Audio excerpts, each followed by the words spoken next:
All right, drum roll. Welcome to welcome to the very first Shortcuts podcast. My name is Layla Sobo, a veteran Shortcuts volunteer and member, and I am here with Ryan Sinner.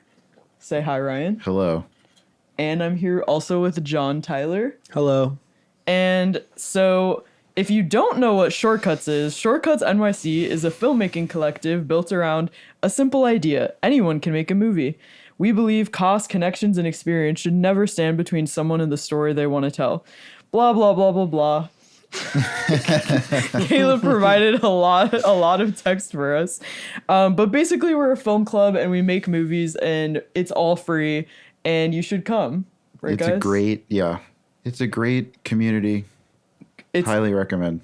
We all met there. We're all best friends now. Yeah. We've been to each other's weddings, so None of right, us are yeah, married, but no. yeah. right. Except for John. Right. Yeah, except for Spiritually. John. Yeah, like Sorry, ladies. civically. Yeah. He they haven't legalized the kind of marriage that John needs. Yeah, right. Okay, yeah. So Shortcuts is supported entirely by grants and donations. So to help keep our events free and accessible, please visit nyfa.org and search Shortcuts. And thank you for supporting us. So I just want to, what we're going to be talking about today in this first episode is the internet's indie filmmaker to industry pipeline. We were Big pipeline. It must be studied. Yeah. So Very important to us. maybe we should talk about what we do at Shortcuts first. Yeah. Ryan, what's your relationship to Shortcuts? My relationship is I don't really have one. I've been doing the photo walks a little bit with Victoria Key, who's also a huge, probably bigger. She's like one of the most involved people besides Caleb and Abdullah. Shout out to Victoria. Huge fan. Yeah. And I've been getting more involved, but I'm a contributor, I guess. Okay. Try to do shorts, write and direct. I do sound and camera work, Cool. basically. How long have you been in Shortcuts? It's been like 3 years, I think, but only in the last like year, I feel like I've really been trying to get more involved. Nice. Yeah. Okay. And John. I'm an actor first. I've directed a couple things through Shortcuts. And as a volunteer, I'm kind of just working on this. And kind of, I've done a little like random things where I'm needed, but yeah. Yeah, I feel like you're super.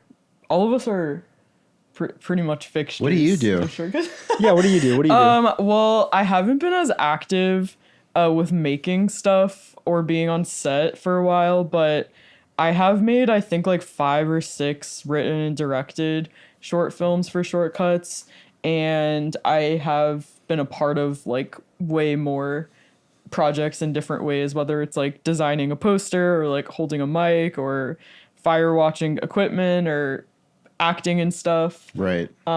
Usually so, smoking yeah. a cigarette. Yeah. That is, whoa. This is an allegation. Mom, they're lying.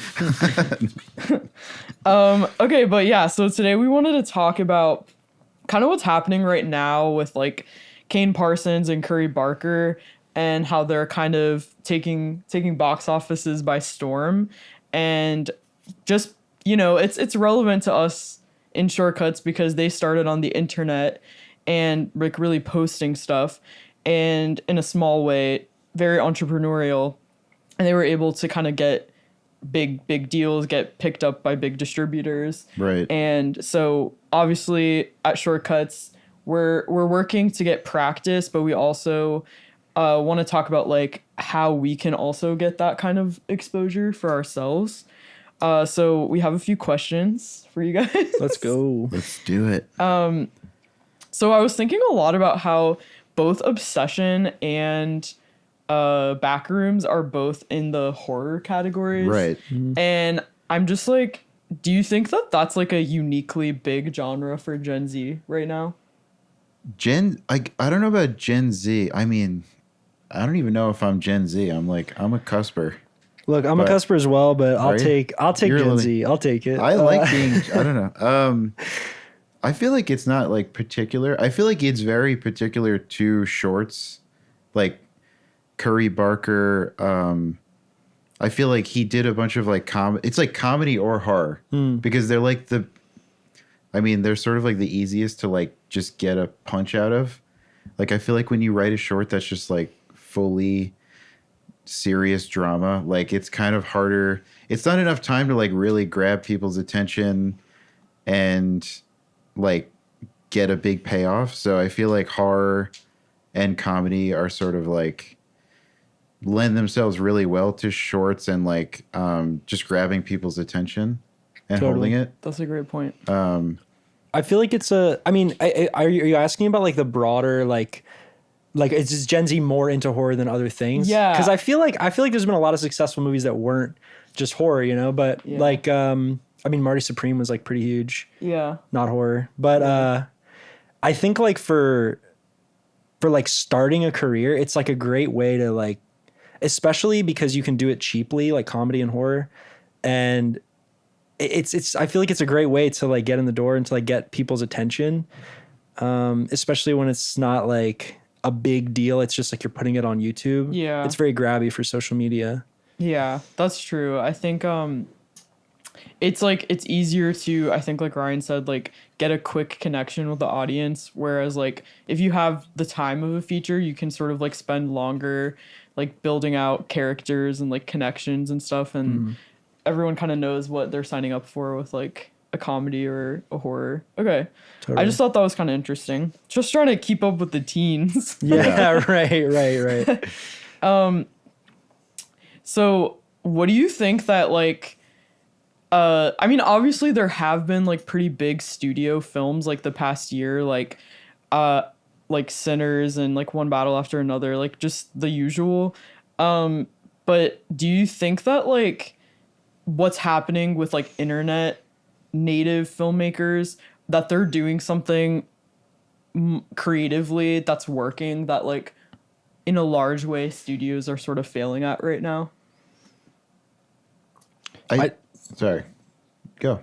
I think, I mean, I feel like risk taking in general, right? Like it's so much easier to take a risk and like be creative when it's your own money and like your own thing, which is kind of what made Obsession so great, I think, for people, is like I mean, yeah, even like you could argue like a film like One Battle is like really big and all this stuff, but like come on, it's not that risky. It's like it's kind of like speaking to the times in like kind of a safe way, honestly, and like appealing to like I don't want to get super like yes, it's a political movie, but it totally has like a Gen Z or Gen X touch to it, where it's like okay, this guy's not like, he's not in the TikTok comment section, like you can tell. Yeah.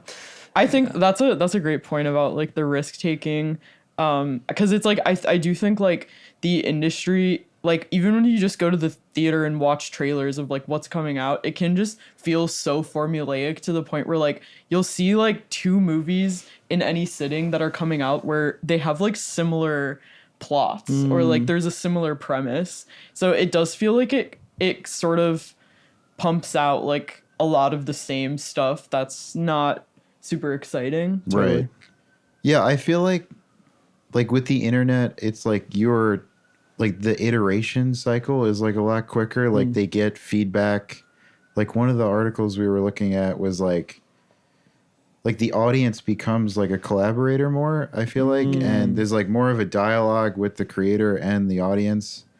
So you kind of see what's working. I don't know like Hollywood that well, but like I'd imagine it's like they have like certain people they select for like test screenings, and then they get feedback from that, and then it's like whatever your pool of people you're drawing from for that, like I don't know.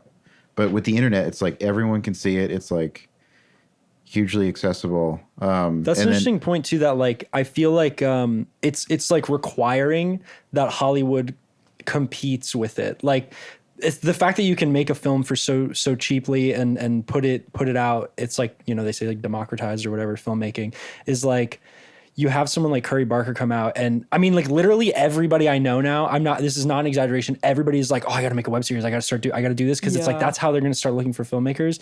And it's like the more prevalent that becomes, like Hollywood's going to have to respond by taking risks. I feel like there's no way, there's no other way, Yeah. which is a good thing. I mean, a lot of the best films were made in Hollywood and were risks that, you know, that panned out for them. But like, yeah, I think that's an interesting point. Like, and that a lot of upcoming filmmakers are coming with their own audience. And like, that's how they get films made, is that they go like, you know, I have 200,000 followers on Instagram and they're all probably going to watch my movie. So it's like, you automatically have eyeballs. So like when someone who's financing a film is looking at this, they're like, okay, we can guarantee a certain return probably to some degree. Right. You know what I mean? Yeah, I think that actually like speaks to sort of the idea of like it's a kind of a numbers game, and like I think that there is like a really romantic idea among filmmakers who are like in it for the love of the game, that if you just like make something that's good and that's quality, it's going to be detected and just take off on the merit of that somehow. Like it's somehow gonna get discovered. But I work in sort of like viral marketing, and you definitely start to see after a while that the algorithm and things being seen by an audience is not necessarily reflective of like the quality of the content. Right. So you see, that's why like so much of just anything on the internet is just complete slop, is because people are like optimizing for views and audience and not for like art and the substance of what they're making. And so I think people get really, really conflicted when they want like see themselves as an artist, but then they're feeling sort of torn because they're like, okay, well, I have to be like a viral marketer of my product, but I also want to preserve the, you know, integrity of the art that I'm making. And I think that, you know, people take different approaches, and I think some people are like really principled about like, I will not devolve my stuff into content, into like slop, and sometimes like they do suffer like visibility because of that. So it's like it's a really tough call to make, and it's definitely something I struggle with a lot.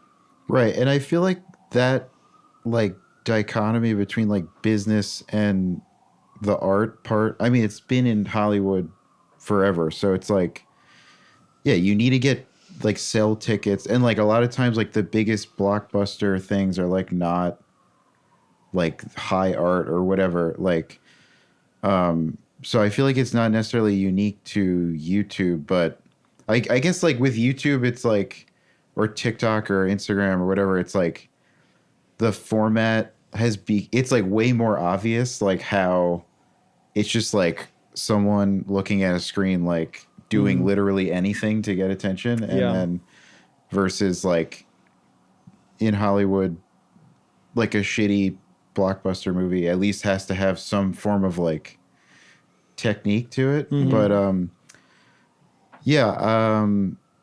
I forgot what we were talking about.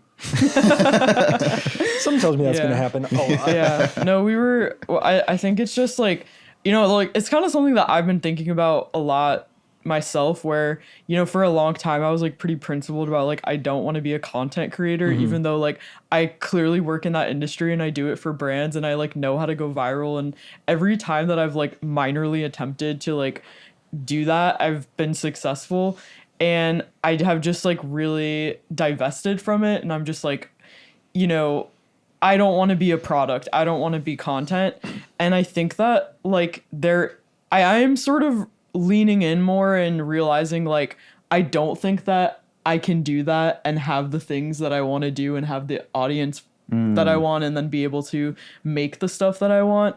And so I'm starting to like see things a little differently on that front, Right. because I think that like, you know, you can stand by and like be principled about it, but I do think that the industry is kind of like going to pass you by if you just like, for sure, yeah. if you decide like, I'm the singular person who's so good that I don't need to like go through the humiliation ritual of posting. Well, and I feel like it's sort of like on the spectrum of like pure art, it's sort of just like your own personal thing. Like to a certain point, it's just like, okay, like that's really good art, but like you need the business, like even like painting or whatever, like people only really care about it to a certain extent when it's like valuable or whatever, like whatever determines that. So I feel like just doing it for yourself. Like if you want for the pure art piece of it to be important to you, like it's sort of, you have to accept that like people are kind of not going to necessarily care about it. Yeah. And like they're only going to care if you sell it. Like, Yeah. and which is like, I mean, me personally, I hate that part of it, but that was in another article that we read, like where it's just like, Yeah, guys, we researched for this. I never researched I did anything, not. so that's saying a lot.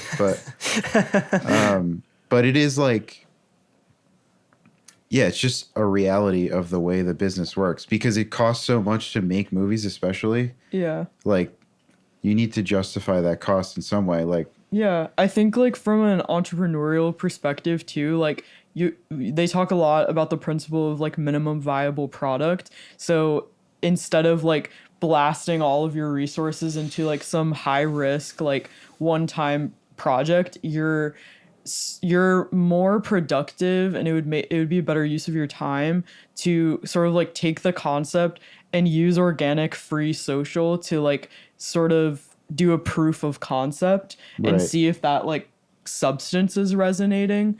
And I think a lot of I almost think that for a lot of people like it's an avoidant strategy to not do that. Like it's a way of keeping yourself safe. Like if I just don't, if the reason why I can't make a film is because I don't have the funding or I Right. don't have the support, Right. then that like keeps you in this like perfect space psychologically where you have a perfect film in your head and you never have to prove it. And it's not your Right. fault. Yeah. Yeah. It's like, yeah. Like there was a tweet a while back that was like I could make a like blockbuster busting movie anytime that I feel like I just don't feel like it right now. Right. And I think that is like kind of a big subconscious thing that like a lot of artists do sort of feel deep down. And I think that like, you know, the current like social media landscape is sort of challenging that and saying like, okay, bet, like prove it. Yeah. right. I'm going to be honest. A lot of people could not make Obsession with $750,000. Yeah. Well, That's and- like, yeah. it's impressive. And Yeah. I think that is a big piece of like his story. Like it looks like, oh, he just like went on YouTube and like got big. And it's like he's been doing that Yeah. for years, like really. I mean, and it goes back to Shortcuts where it's like he's been practicing, like he's really good at what he does already. And so that's why he got the job, I feel like. Totally. Yeah. It's not like he just, you know, like randomly popped into the scene. Yeah. And I think like, you know, to be able to like have that consistency and passion for like an audience that you just have on social media, it sort of like requires an amount of respect for those viewers. And I think that like, you know, that's it takes a little bit of humility or a lot of humility to see people who are viewing your stuff on YouTube or Instagram as like legitimate viewers that you should like provide something to Right. rather than just you know, oh, I'm saving my best work for Sundance, you know, Right. like, and those are the people that matter. And I think like that just in whatever industry you're in, whatever your occupation is, I think that like sometimes having the humility to like take the smaller piece of the pie can actually get you a lot farther. Right. Yeah. I think also there's an argument to be made for like, even if nobody ever watches it, like when you're making stuff, it's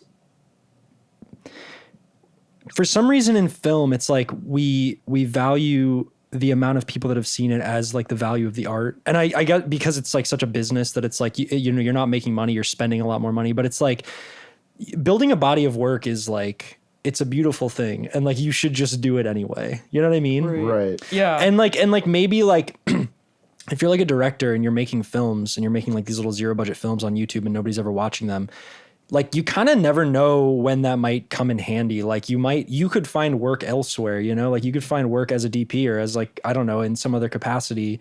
And like you have this resume, you put it on a website and it's like, I don't know. It's like we have these conversations about like being the next Curry Barker, but it's like there's so much out there, you know? It's not Yeah. just about getting a few $1 million to make a movie. Right.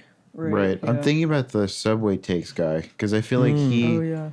like, I don't really know his He story. just had a film come out called like Keep the Meter Running or Really? something like that. Yeah. That was his original series Oh, before Subway but, Takes. but didn't they like just premiere like a film version of it? I or don't know. something? Maybe. Yeah. Yeah.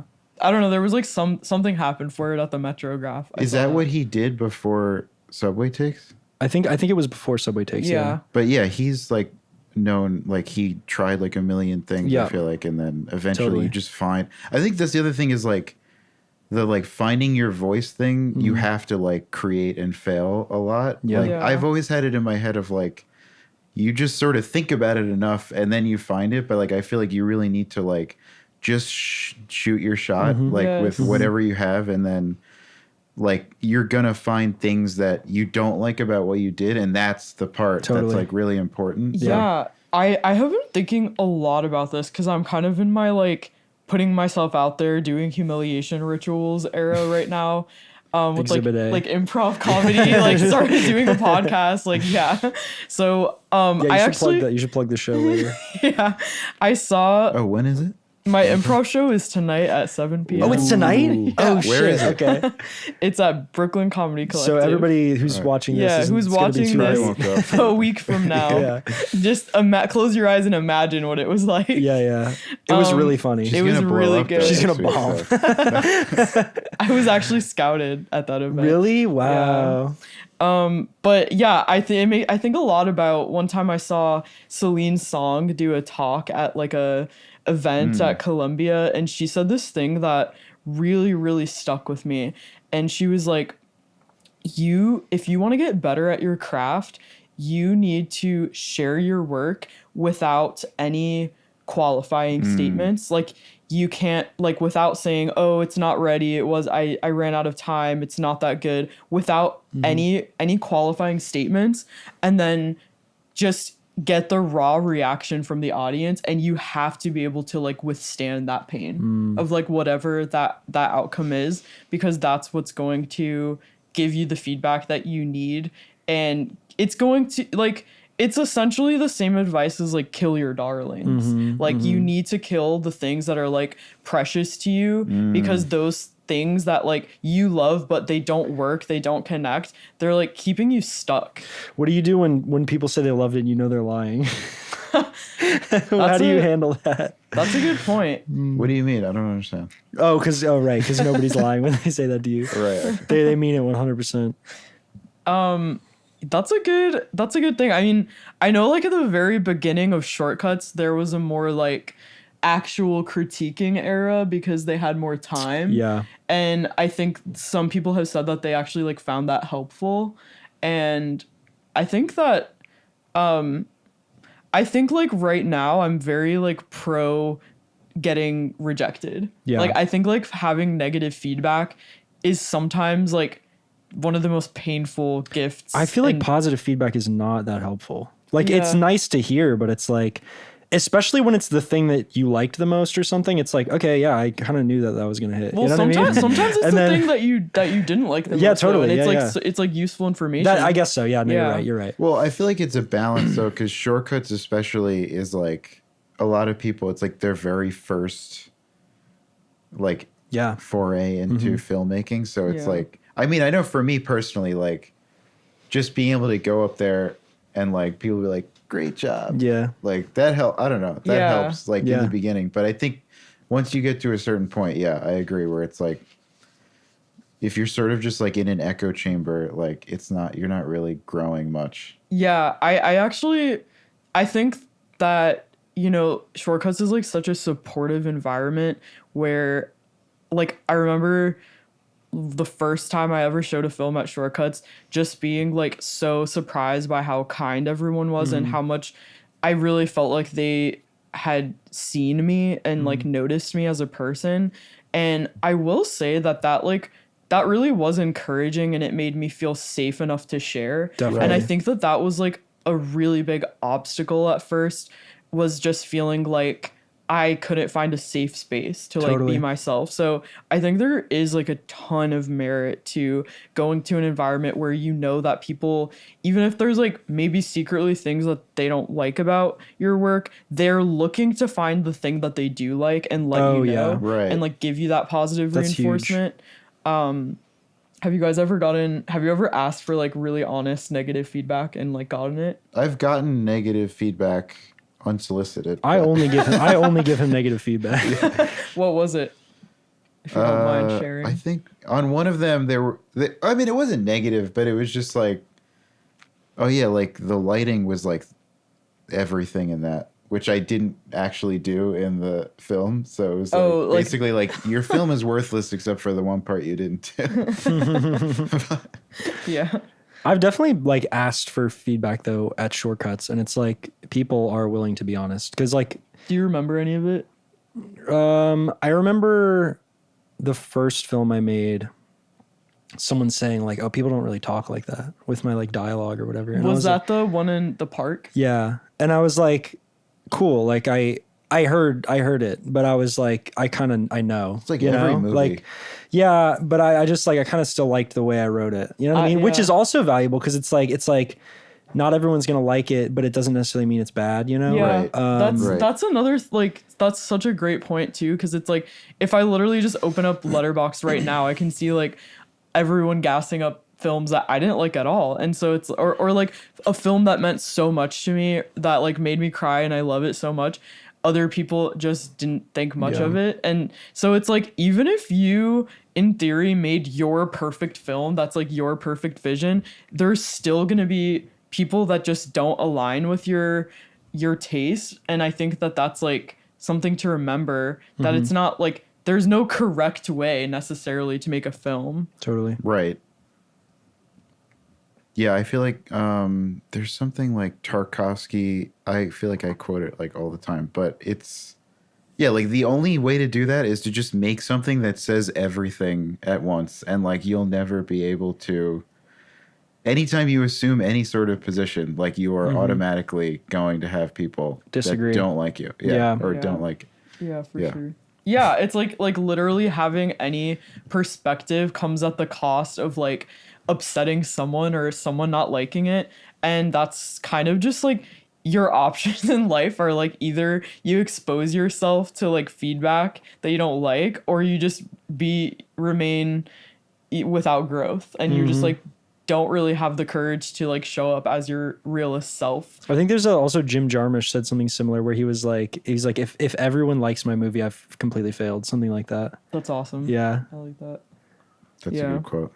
I don't know if that's the quote. That's actually not the quote, but I'm quoting it's you something on that. like that. So, John spiritually Tyler it's said, like that. Jim Jarmusch said.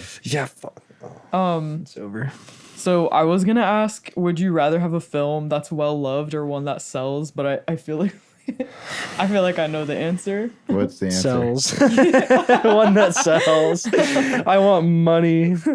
I don't No, know. but for real. I feel like well loved. Well, loved by who? No, okay. So here's like serious answer. Like, cause people, I'm an actor. So I get the question like, would you want to be famous? Like, or how do you think you would like being famous, or could you handle it, and blah, blah, blah. Yeah. And my answer is always yes, because if I'm famous, then I will get more opportunities. Like if my name means something, if my name carries value to it, that I can get signed onto a project, I can do whatever I want. Well, So like if I made a movie tomorrow, I would want it to sell the shit out of it. Yeah. You know what I mean? Curry Barker can do whatever he wants to do next. He's going to get all the money. He's going to get all the opportunity. Yeah. I don't know if that's true. Like, because I've seen a lot where you get famous for something and then it's like you're known for that and you're siloed into that. And if you try to do anything outside of it, I think like, that's it's sort of rare. Yeah, I just think that comes down to like how you market yourself and stuff like that. Like there's plenty of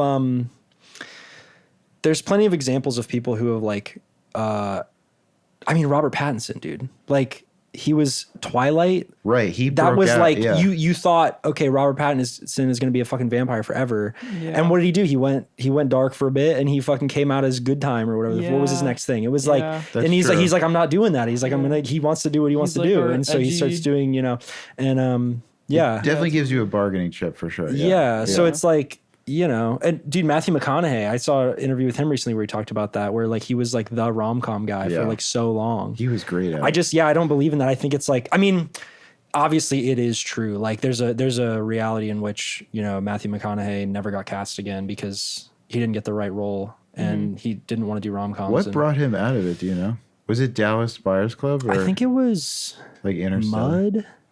I don't even know. He did what that some like is. weird, he did some like weird, like, I think he plays like a hobo or something in the woods. Can I say hobo? Is that all? Is that, Just been canceled. Too late. Anyway, yeah. Yeah, I think that like, what were we talking about? We're talking about. Would you rather be loved or sell? No, Yeah. but what were you just saying? Oh, you were talking about Robert Pattinson. I was also thinking about like how much of that really has to do with like your like those specific people having really good taste. Yeah. To like be able to read a script and know like, oh, this is like an art house film that like is going to define me in a different way. Like if like thinking about like Emma Stone's career trajectory is so crazy because she was like super bad, easy A, like, you know, comedy hot girl. Yep. Right. And she totally just like reinvented herself as like a really like fine arts actress who like takes you know, her like Yorgos collaborations are like super weird and cool. And so I think that has to do with like her having really good taste in film. Totally. We lost a light. That's okay. I don't think Should we keep going? we could cut. Do you want to fix it? We can pause. Or do you want to? We could pause it, I guess. We can cut all this out Do you anyway. think it matters? I don't think it really matters. Okay, I do think we kinda- should just keep going. All right. What? There's a fan on over We're there. gonna lose our momentum. All right, let's Okay. go. All right. Okay, so another thing I wanted to ask is are like do you think that I think the typical sort of like desire of someone who's in the like short film community, like indie scene in New York, is trying to eventually make their feature. Just making like longer and longer shorts until they like can make a feature and submit to festivals. That's like the goal for a lot of people. But at the beginning stage of the career, like I would say where we and a lot of people in shortcuts are now, do you think that they should even be focusing on that goal at this point, or do you think like shorts and web series, YouTube videos, and like just short form content are like a more worthwhile way to use your time if the goal is like building audience and visibility? I don't know. I was thinking about this too. Of like, there's a photographer named Stephen Shore who like he was from the 70s and he was like famous for that. But famous for being from the 70s. Famous for being from the 70s, like but he would use like a large format camera or whatever. But like I read in part of his book, he took time to like approach Instagram from like an art, like as a medium where like you really try to like push the boundaries of the medium. Or I mean, I might be paraphrasing what he's saying, Like, but like innovate it. Like innovate it and like because how film, like how many people have written essays on like how the language of film and like using all of the different features of the medium to like really communicate.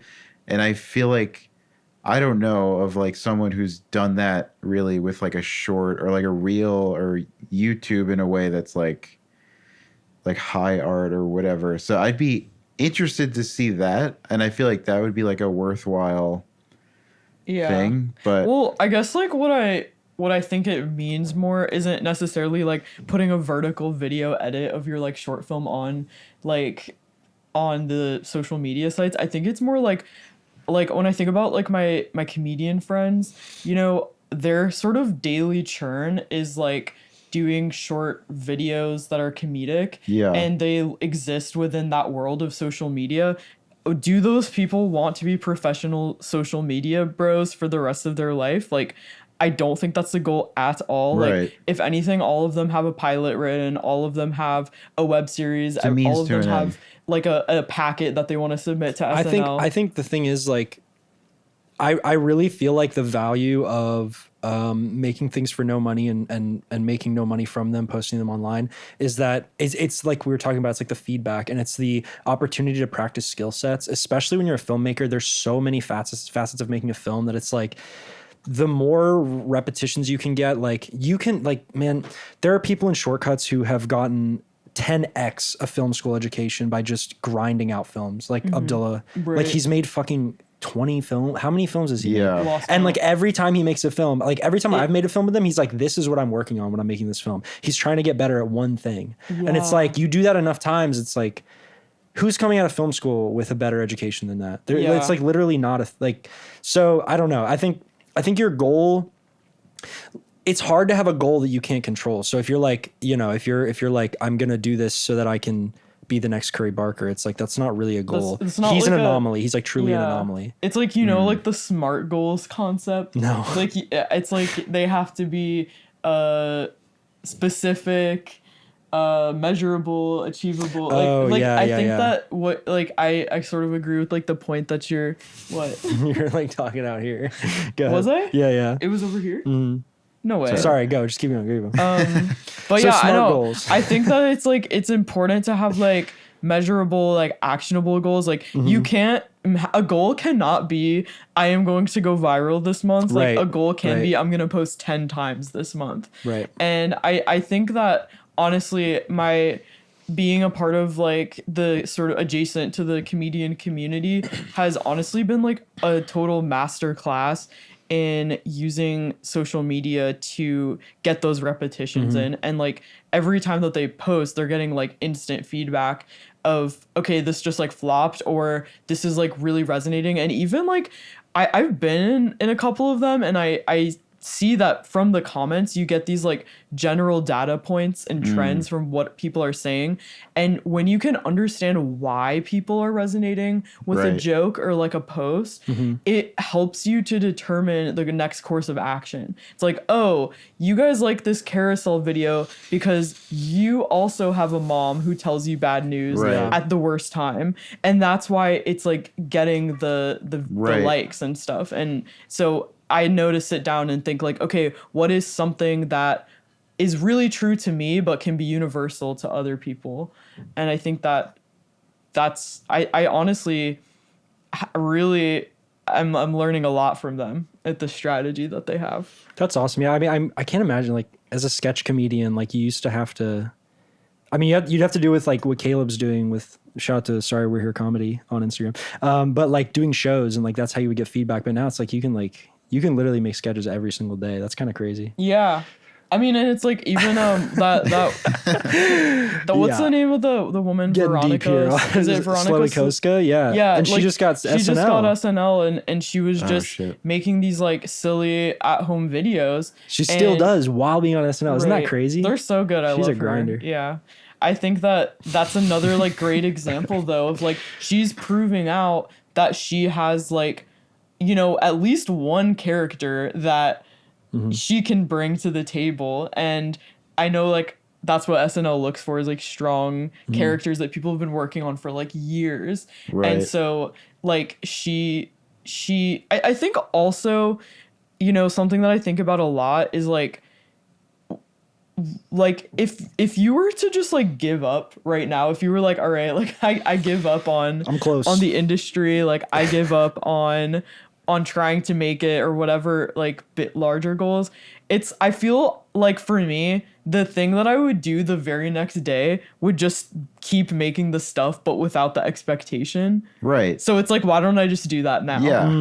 It's like the very next day I'd be like, all right, glad we have that movie goal out of the way. Now let's start doing stuff again. Right. I mean, I do feel like it's like if you're doing it just for the goal of like getting famous and making money, it's like there's many other You're fucked. First like of all. well-trodden paths to Never- do that. I feel Yeah. like probably the hardest one to do. I don't know. Yeah. But yeah, I feel like that's always the answer with this stuff is like just keep doing it and in a sustainable way. Like I feel like I don't know. I'm not a fan of like quitting your job and like just flying by the seat of your pants to like make it or break it. But I'm also not super serious about like getting to that level. But I agree that like just doing it and then like eventually something will happen where, or maybe not. I don't know. To bring it Yeah. back to Go ahead. shortcuts, I feel like Yeah. that's something that's awesome about the community is that it's like the reward is screening the film and like seeing what your friends think about it. Yeah. You know what I Right. mean? Yeah. And like that goes kind of a long way. Like you know, I'm at a point where I have like aspiration. I'm like, you know, working on things outside of shortcuts, and I wouldn't have been able to do it without shortcuts. But like when I was especially first starting, it was like, it was everything. Like, I don't know if I'd still be doing it if it weren't for shortcuts, honestly. What are you working on right now? A short film. Oh, I'm acting in a short film. I've been doing a couple auditions and stuff. Nice. But yeah. Nice. I think that, yeah, like, one thing I was really struck by when I was like a newer member to Shortcuts, we just lost another light, folks. Another light. We've lost We're going the second dark. light. But yeah, one thing I was really struck by when I first joined Shortcuts is that was like people knew each other's like entire filmographies. Mm-hmm. Like it was just like Jack from Bed-Stuy, and everyone was like, "Oh yeah, I'm familiar with his first earlier work." Yeah. And like the way that, and I love that though, because I Yeah. think that it's like, you know, someone said on Substack or something, like, instead of being like so concerned about like making it and pushing your way into a scene that already exists, Right. like focus on creating the scene from The like community, focus yeah. on getting in on the ground level in a scene that's like about to grow, because Right. those are like the only people who like honestly have nothing to gain from you at that point. And I think that just makes for like the realest Totally. collaborations. Totally. I agree. Yeah, and I do feel like the community aspect of it is, because it's like when you make a film, it's like not like you come up with the idea maybe, but like so much of it, it's like not really yours completely unless you're doing literally every piece of it. So I do feel like being a part of a community of like collaborators is really important to just creating films. That was such a nothing statement. No, But dude, it was beautiful. Let's give it up for Snap, Ryan. giving us some snaps. Okay, so we have a fun little question break. Okay, question break. Okay, so we want everyone to read their last Letterboxd review. Oh. So this has to be like the last review where you like left a comment. I don't know. I've leave a lot of nothing reviews, so Me too. let me go find one that's. Yeah. Oh, okay. I literally left one on the train here. Okay, Oh. I'll read that. Oh one. yeah, you're just like, oh, I have no idea when I would have done that. Okay, let's hear it. And Okay. so state the film. My reviews are almost never opinions. But I last night I Why watched. is that? Let me read my review first. Okay. Okay, this is for Casablanca 1942. Oh, do you want to read it? No, You should read it. Okay, this is for Casablanca 1942. I have seen it. Ryan, have you seen it? like Casablanca. with what's Muggsy Bogues? What's his Bugsy name? Boggs. The guy. No, who's like it's Humphrey Bogart. Humphrey yeah. Bogart. Yeah, there you go. Yeah. Okay, so John's review. No, I think you need to read it. Okay, so there's a line in the movie called he says it a few times. He says, "Here's looking at you, kid," and I said, "Here's looking at you, kid" is the cinema version of when songwriters just use completely random words and lyrics. I don't know what it actually means, but it's a vibe. It's like his ad lib. Yeah. It's his like mustard on the beat. Kinda, yeah. It's like I don't know what the fuck I don't know what it means. Humphrey Bogart on the beat. It's like almost makes sense. Here's looking at you, kid. Like here, like he's like cheersing. Like here's Right. here's to, yeah. and then he just likes looking at her. So, I don't know, but it's Yeah. like, but it's kind of just a vibe. He's you know? like, we'll always have Humphrey on the beat. We'll in always have, Paris." yeah. We'll always have you. You'll always have Paris. I love that movie actually. The first time I watched it like a while back, like I became like super obsessed with it because it's just like Beautiful. the intersection of like French and Middle Eastern vibes is just too potent for me. Mm. It's too Layla core. The Nazis kind of, I was like, whoa. I didn't realize. I thought this was just like I didn't know what it was. I didn't know anything about it. And then the guy comes in hitting the fucking salute. I was like, bro, what am I watching right now? No, but it was really good. Yeah. You could edit that out, by the way. No, that's gonna be on the Instagram. Cool. My last review was for Backrooms. Okay, I haven't seen it yet, but I wrote beautiful cinematography, really good creepy moments, but overall fairly boring and completely loses traction. Boom halfway roast. Yeah, I like how we dedicated our whole podcast to that, and he didn't even like it. I personally gave Backrooms a 5 out of 5. Backrooms, you give a 5 out of 5? Yeah. I've like only heard bad things. Really? I've- I, like, this is good though. I loved need it. some diversity. No, on my I reviews. loved it. I thought that it like I definitely am hard to like actually scare from a movie. We're now in Layla's hot take corner. Let's hear Oh your my hot god, take, Layla. everyone has a take about my takes. Yeah, go. No, go ahead. Go ahead. Do you not want to hear my No, I hot really take? do. Go Let's ahead. hear it. I just I think that I'm hard to scare, and it really left me scared to the point where doing my laundry in my basement now is really scary for me. Oh. And I have to be on FaceTime with someone when I do it. Okay. So and I thought that it was really well written. I don't want to spoil it too much, but I think that it makes a lot of sense, his personal relationship with his wife to the backrooms being his inner mind. It was a very cohesive film for me. And Ryan's disagreement. I definitely feel like this story made a lot of sense, and you could tell he really thought it through, and it was just from an emotional standpoint. I just feel halfway through I just lost interest in it. It was just a little too, but I was really drawn in. And I mean, I didn't know he was the guy on YouTube who did all of those videos. Mm-hmm. And because I was oh, all of that was amazing. It was so accurate to what I liked about the YouTube videos. But yeah, I think I'd be interested. Interested. I'm having a stroke. Interested to see the second one because I think they're already developing it. But, yeah, oh, wow. I thought it was interesting that it was so short, and it did leave me wanting more. I'm not gonna lie. Yeah, no, I did. I wanted to see more with in one way, I was disappointed that they explained what they did about certain parts of it. I won't say more, but I almost wanted it to be more left unsaid, but at the same time, it is you kind of want to know more. Yeah, I felt I left feeling intrigued enough to watch a second one. Yeah. Okay, so my last Letterboxd review, is actually a while back. I think I feel like my reviews really piss people off, so I've been trying not to. You get hate mail or something? Well, I know that I know people will confront me about it. I've literally I've literally run into people on the subway and the first thing they say to me is the last Letterboxd review was crazy. That was insane. Follow Layla Sobo on Letterboxd for the hot takes, for the reviews. So yeah, my last one was The Wind Will Carry Us by Abbas Kiarostami.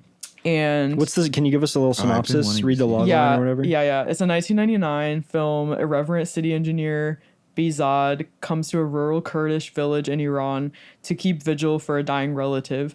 In the meanwhile, the film follows his efforts to fit in with the local community and how he changes his own attitudes as a result. I gave this movie a 2 out of 5. It was brutal. I mean, the scenery this was my review.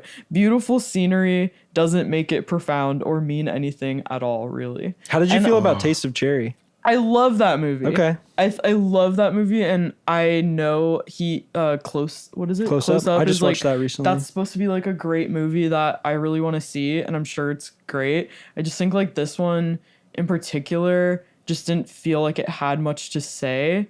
And it was really, I think it was a little unnecessarily vague and confusing. For a long part of the movie, we don't know why he's there. And yeah, it didn't really resonate with me. But I love Taste of Cherry. I think that's a great movie. And the scenery on this was beautiful and worth watching. Cool. Yeah. He's on my list. I still haven't seen any of his stuff. Yeah. You should watch Taste of Cherry. Yeah. One of our co-founders, Abdullah, is a huge fan of Big Close Kiarostami guy. Yeah. Big Kiarostami guy. Okay, cool. Moving on. So, this is kind of a silly question. What do you think that what do you think the greats, the great director David Lynch, Agnes Varda, John Cassavetes, what would they have done with YouTube? Do you think that they would have just David Lynch would have just been in his studio basement just like ignoring it, or do you think that David he Lynch would have been fucking up reels, bro. He would have been fucking up reels. He was making the the music review videos. He was on YouTube. Okay, that's true. You know what I mean? That's a great He'd be like, point. today yeah. I'm thinking about Mazzy Star. You know what I mean? Yeah, you're right. He was doing that already. I feel like they would be making weird AI stuff too. Dude, yeah. I think, I don't know about Agnes Varda. Who was the other one you said? Oh, dude, Cassavetes would have been on. Cassavetes would have been dropping hour-long filmed, one-take films on just YouTube. Him like walking every week. around, like Yeah, films. Like he would have been just following Gina around with a camera and just like her daily life. He would have been posting it on YouTube and like making a whole film out of it. He would have been doing that for sure.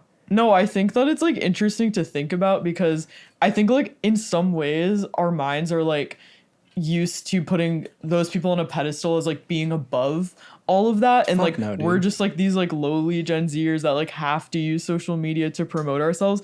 But it's like if you like switch the context around, I think that it might not be so far off to think that like they would be succumbing to like of course, the pressure to create content as well. Well, I think David Lynch did do like a proper web series, but like before YouTube was kind of big, it was like something with like rats. And he put it in Inland Empire. It was. Did you see Inland Empire? No, I haven't seen that. You know the section where there's just like a random like laugh track going and like rats, like with like people with like rat puppet masks on. I don't know, but yeah, he did some crazy shit. Of course. But I agree. Yeah, it's just like, I mean, John Cassavetes he's kind of like, I don't really know that much about him, but he's like the father of he's like the first independent filmmaker. Yeah, so it's like, of course, his first film came out before like the French New Wave, which was like, which was credited with being like independent cinemas. History moment. Yeah. I'm very pro Cassavetes. I love Cassavetes. I love when men explain history to me. It's so awesome. But I purposely like didn't learn history so I wouldn't. You avoided it. Yeah, give women the pain of right. explained. Wow, that's awesome. Good for you. So great like that. Feminist. Okay. All right. So I guess this is kind of like a larger question about like shortcuts and what could shortcuts implement or like do differently that is compatible with what is clearly working in the internet to industry pipeline. So is there like something we should be teaching or supporting that traditional film communities have ignored? And like, should the mission of shortcuts like adapt in some way to sort of like, ride this wave of like the reality of where like posting to product is going. This is a great opportunity to leave a comment, folks. Whatever you think. Yeah. Or give us an email. Yeah, email. What is it? Shortcuts or leave a comment and engage with the post. Right. Engage with the post. Yeah. Sorry. I feel like this is kind of a contentious like topic because like every time we've had like a meeting, there's like some people who want it to be more like that. But I feel like the original sort of mission statement is just for people to like try out filmmaking and like, but it's like once you get involved, the natural progression is to like want it to sort of give you the same thing of like a film school. So I don't know. I kind of feel like whatever we would do to better set people up for that would then just be going towards like just being a film school. Interesting. I'm like, I kind of feel like it's just gonna happen. Like eventually. I mean, we like, already have Abdullah doing lighting workshops and stuff. Right. Like, Well, that's actually shout out to Abdullah's interesting. lighting workshops on the Patreon. on the Are Patreon. we not doing? No. Okay, never mind. We don't. We have a Substack though. Substack plug. Substack plug. Yeah, I think just having like a space for people to explore things and like have a place to screen it is like good enough, and then from there's like you can make connections to like get into the industry, I think. But I don't know, I feel like it's maybe not like that would be like reaching a little too far. Yeah, it's interesting that you view it so clearly as becoming like a film school, because I don't even like, I didn't see that at first. Like, I see what you're saying now, but like, to me, I'm more like, oh, it's like the collaborators, like getting collaborators is the appeal of it, rather than like necessarily formal learning. Like, it's the community aspect. Right. But I see your point for sure. And there have been people in Shortcuts that sort of, and this is another point that I kind of wanted to get on, was like, because like Curry Barker, that's like the writer director, you get signed to a deal and you like make your work. But like, I feel like there is another path of like, you go from a Shortcut set and then like suddenly someone on that set will work on like more professional sets. And then like you get asked to like help, like be an assistant gaffer or something, which is like not as glamorous of a route, but like I think it does happen. Like that's kind of what I was talking about, just like building proof of your existence in this industry, like whether it immediately provides feedback with views and stuff. It's like just being around these people and being around and like making things is like you're building a resume, you know? Right. Yeah. I told my acting teacher, I was like, yeah, my first year acting, I was in 30 short films. And he like literally like was like, what the fuck? And I'm like, I don't know anything else. I just was in Shortcuts. And it's like kind of crazy. It's like, that's, you can't really get that anywhere else. 30 is crazy. I did not know you were putting up those numbers. Oh yeah. I was the only fucking actor like in Shortcuts. I was the only actor. I don't remember 3 of them. I don't know. There was like, we were like grinding them out back then. What? Okay, so like on that note, like what, when you have that much like volume and quantity, what determines which ones you sort of like take ownership of and like put on your portfolio or put in your reel? Like, well, none of those are in my reel at this point, but because you just kind of like keep advancing. Well, especially in the beginning. I mean, you'll find this like with any skill that like when you first start, it's like you get better much faster. Like, you know what I mean? Like in the beginning, the curve is like crazy. Like, especially if you get in front of the camera 30 times, like by the end of the year, you're much better. Totally. And so it's like none of that is usable at this point. That's like all, you know. It's just not representative of like where your skill is at right now. Yeah. But I mean, that's really what it comes down to is like, do I like it? Do I feel like it represents me? Right. Especially in Shortcuts, because it's like, as an actor in Shortcuts, it's like, you know, I get cast for a lot of stuff that I've been cast in a lot of stuff that I don't necessarily want to do long term, or like I don't want it to represent me as like an actor, as an artist, whatever. Yeah. But it was fun and I learned a lot doing it. So it was valuable. What if you get famous for one of those? It's definitely gonna come back around if he does become famous. Oh, dude, I'm fucked. There's much content to like make fun of. That's what I'm saying. I'm like, I've forgotten all 30 of these films, but it's like they're on the internet. Like people are gonna find them. If you ever break out, it's like Timothy Chalamet with like his rap video. There's endless content. I mean, at that point, you just gotta own it. Right. Yeah, but whatever. But. Anyway, guys, we have like 1 minute left. Do we want to do like a concluding thought from each of us? Like a quick, what do we think about the internet to indie pipeline and what needs to be done? No. Guys, I think just make shit. Just do shit. Get out there. It's boring to say shit. That's the Shortcuts motto. Yeah, just make stuff. Yeah. Go to Shortcuts, meet Caleb people, shake hands. Look, when you go to Shortcuts, because you haven't been yet and you're watching this and you want to go, when you go to Shortcuts, there's going to be a lot of people there. And there's going to be a lot of people there who know each other. And it's going to be scary. But just say hi to somebody and shake a hand and tell someone you like their film. And they might tell you to fuck off. And they will not. They absolutely will not. It's like literally, it's not pretentious at all. Like people, I feel like you just need one in, and then a whole group will form around you with curiosity and support. And it's happened to all of us, and that's why we've stuck with it for like years at this point. And I think my closing statement would be, it's always good to think about your art from a marketing and strategic perspective if your goal is to have people reach and resonate with the stuff that you're making. And so I think that while you should focus on your art, you're always going to get farther if you can start to put some strategy behind it. And I think that unfortunately in this current world, like social media, YouTube, like those are a part of marketing yourself. Right. That's my conclusion.